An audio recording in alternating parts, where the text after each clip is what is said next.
Assalamualaikum warahmatullahi wabarakatuh. Selamat pagi anak-anak. Bagaimana kabar kalian hari ini? Sehat? Oh iya anak-anak, jangan lupa jaga kesehatan ya anak-anak, apalagi sekarang lagi musimnya wabah virus corona di negara kita. Oleh karena itu, di sini Ibu akan membantu kalian dalam belajar daring ya. Pada pertemuan kali ini kita akan membahas dengan topik yang baru. Nah, sebelum pergi ke materi, di sini Ibu akan memotivasi kalian dalam belajar tentang materi ini. Sebelumnya perhatikan gambar di samping ini. Nah, gambar di samping tersebut merupakan gambar orang yang bersepeda ya. Nah, bersepeda merupakan kegiatan yang menyehatkan. Pedal sepeda yang dikayu itu memerlukan sebuah kekuatan. Nah, kekuatan tersebut yang disebut dengan energi. Jadi anak-anak, pada pertemuan kali ini kita akan membahas tentang usaha dan energi. Harapannya Ibu setelah belajar ini kalian bisa menganalisis hubungan antara usaha dan energi dalam kehidupan sehari-hari ya. Baik anak-anak, jadi cakupan materi pada hari ini adalah usaha dan energi, dan indikator yang akan dicapai yaitu sebagai berikut. Yang pertama, mendeskripsikan hubungan usaha dan energi. Yang kedua, mendeskripsikan dan merumuskan energi potensial. Yang ketiga, mendeskripsikan dan merumuskan energi kinetik. Yang keempat, merumuskan hukum kekekalan mekanik. Dan yang kelima, menghitung besar energi potensial dan energi kinetik. Baik, yang pertama Ibu akan menjelaskan apa sih itu usaha. Ada yang tahu apa sih itu usaha? Ternyata konsep usaha dalam kehidupan sehari-hari banyak sekali loh. Contohnya seperti orang mendorong meja, orang mendorong keranjang. Namun seperti apa sih itu konsep usaha? Sebelum kalian belajar tentang usaha, terlebih dahulu kalian mengerti apa sih itu arti gaya. Gaya adalah tarikan atau dorongan pada sebuah benda. Gaya dapat memindahkan objek yang seimbang atau menghentikan benda yang bergerak.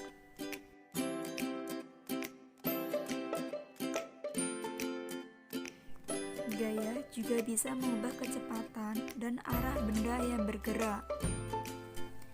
Jika gaya cukup diterapkan, gaya juga bisa mengubah bentuk dan ukuran suatu benda. Selain itu, gaya juga dapat merubah gerak benda. Jadi, gaya merupakan salah satu faktor yang menjadikan benda itu bergerak. Tanpa adanya gaya, maka benda tersebut tidak bisa bergerak. Di SMP, Anda telah mengetahui bahwa usaha berhubungan dengan gaya dan perpindahan. Usaha didefinisikan sebagai hasil kali komponen gaya searah perpindahan atau Fx dengan besar perpindahannya atau delta X. Sehingga definisi ini ditulis dengan rumus W sama dengan Fx dikali delta X.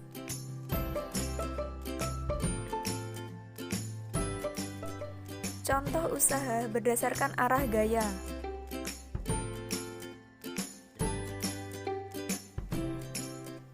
Gambar tersebut merupakan contoh usaha berdasarkan arah gaya. Usaha dikatakan negatif apabila arah gaya berlawanan arah dengan arah perpindahan. Usaha dikatakan positif apabila arah gaya searah dengan arah perpindahan. Sedangkan usaha dikatakan nol apabila arah gaya tegak lurus dengan arah perpindahan. Gambar di atas merupakan dua anak yang sedang bermain tarik tambang.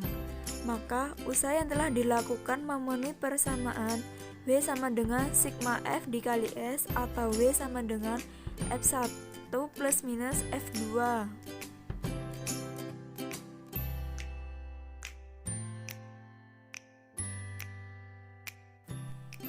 Yang selanjutnya, usaha oleh gaya membentuk sudut dengan arah perpindahan. Pada gambar di atas, terlihat bahwa gaya membentuk sudut dengan arah perpindahannya.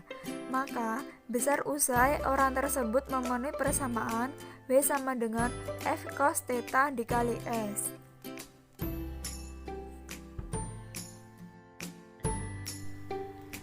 Baik, yang selanjutnya Ibu akan menjelaskan tentang energi. sih itu energi? Energi didefinisikan sebagai kemampuan melakukan usaha, dan suatu benda dikatakan memiliki energi jika benda tersebut melakukan usaha. Namun, perlu diingat bahwa usaha merupakan kondisi di mana suatu gaya dapat menghasilkan perubahan posisi. Ya, selanjutnya Ibu akan membahas tentang energi dalam fisika. Energi dalam fisika dibagi menjadi dua, yaitu energi potensial dan energi kinetik. Yang pertama, Ibu akan menjelaskan apa sih itu energi potensial. Supaya kalian lebih paham apa sih itu pengertian dari energi potensial, silahkan perhatikan ilustrasi video tersebut.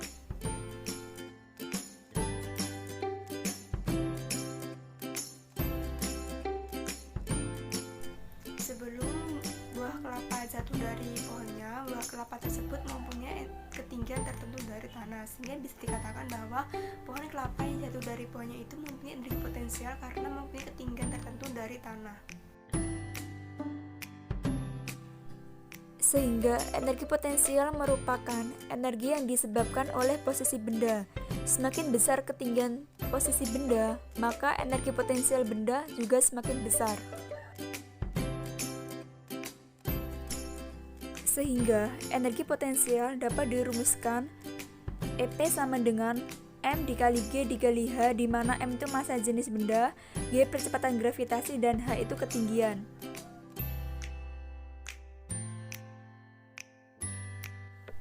Baik, yang selanjutnya di sini Ibu akan menjelaskan tentang energi kinetik. Apa sih itu energi kinetik? Energi kinetik merupakan energi yang dipengaruhi oleh massa dan kecepatan.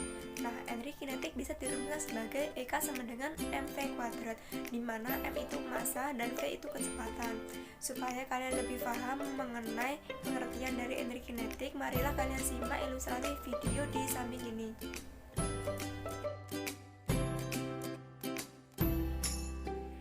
Ketika orang tersebut berada di puncak, bola memiliki sejumlah energi potensial. Ketika orang tersebut mendorong bola ke bawah, energi potensial menjadi energi kinetik.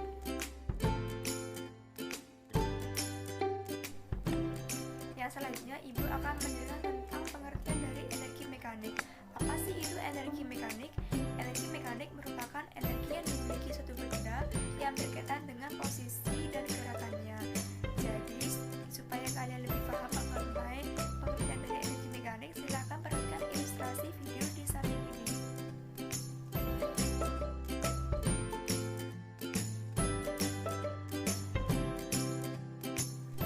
Gambar berikut ini merupakan gambar ilustrasi dari gambar sebelumnya. Pada gambar ini, diketahui bahwa ada titik A, titik B, dan titik C. Pada titik A, diketahui bahwa di titik A mempunyai energi potensial karena mempunyai ketinggian tertentu dari permukaan tanah. Di titik B, mempunyai energi kinetik karena balok meluncur ke titik A ke titik B mempunyai kecepatan tertentu sehingga terdapat energi kinetik di dalamnya. Lalu, bagaimana dengan titik C? Di titik C kembali memiliki energi potensial karena kelajuan yang diperoleh dari titik B mendorong balok untuk menanjak sehingga terdapat ketinggian di permukaan tanah, sehingga terdapat energi potensial kembali lalu meluncur dengan energi kinetik hingga akhir.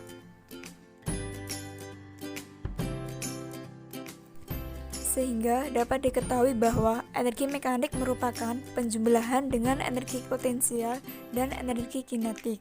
Sehingga secara matematis dapat dirumuskan energi mekanik sama dengan energi potensial ditambah energi kinetik.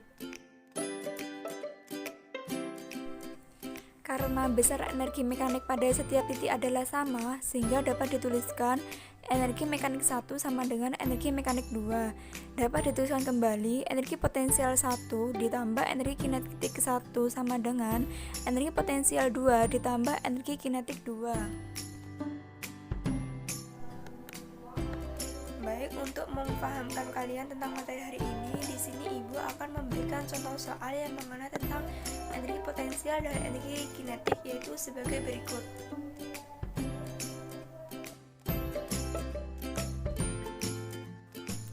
Contoh soal. Seekor kupu-kupu terbang pada ketinggian 10 meter di atas tanah dengan kecepatan konstan sebesar 10 meter per sekon. Jika massa kupu-kupu adalah 1 kg, tentukan A. Energi potensial kupu-kupu dan B. Energi kinetik kupu-kupu. Penyelesaian diketahui H sama dengan 10 meter, massa sama dengan 1 kg, kecepatan sama dengan 10 meter per sekon, gravitasi sama dengan 10. Kemudian dijawab pakai rumus energi potensial sama dengan N dikali G dikali H. Kemudian dimasukkan massanya 1, gravitasi 10 dan ketinggian 10 sehingga menjadi energi potensial sama dengan 1 dikali 100 sehingga energi potensial menjadi 100 Joule. Yang selanjutnya, energi kinetik. Diketahui ketinggian atau H sama dengan 10 meter, massa 1 kg dan kecepatan 10 meter per sekon. Kemudian dijawab pakai rumus EK sama dengan setengah mv kuadrat. Kemudian massanya dimasukkan 1 dan kecepatan dimasukkan 10 sehingga menjadi setengah dikali 1 dikali 10 pangkat 2 sehingga menjadi EK sama dengan setengah kali 1 dikali 100. Kemudian menjadi EK sama dengan setengah kali 100. Kemudian EK sama dengan 10 Joule. Jadi anak-anak, cakupan materi pada hari ini kita sudah selesai, sehingga dapat disimpulkan bahwa energi merupakan kemampuan untuk melakukan sebuah kerja atau usaha. Sedangkan usaha dapat diartikan bahwa jika suatu gaya yang bekerja pada suatu benda dan benda tersebut berpindah tempat yang searah dengan gaya, maka gaya tersebut bisa dikatakan sebagai usaha atau dapat dikatakan melakukan sebuah usaha atau kerja. Sekian presentasi dari video pembelajaran hari ini. Semoga bermanfaat. Kurang lebihnya mohon maaf. Wa taufiq wal hidayah. Wassalamualaikum warahmatullahi wabarakatuh.